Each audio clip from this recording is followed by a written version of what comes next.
أعوذ بالله السميع العليم من الشيطان الرجيم. بسم الله الرحمن الرحيم. أهلا ومرحبا بكم في ضيافة شهر شعبان، شهر رسول الله صلى الله عليه وآله وسلم.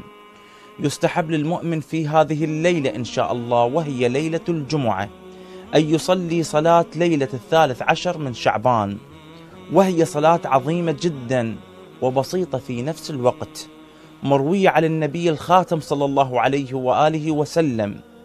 يقول النبي في فضل هذه الصلاة: من صلى صلاة ليلة 13 من شعبان فكأنما أعتق 200 رقبة من ولد إسماعيل. هذا أولا.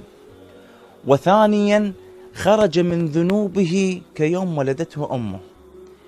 3، وأعطاه الله براءة من النار. 4، ويرافق محمد صلى الله عليه وآله وسلم وإبراهيم عليه السلام من صلى صلاة ليلة 13 من شعبان. تفصيل هذه الصلاة أيها الأخوة: هي ركعتان مثل صلاة الصبح، تقرأ في كل ركعة فاتحة الكتاب مرة واحدة، وسورة التين والتين والزيتون مرة في كل ركعة.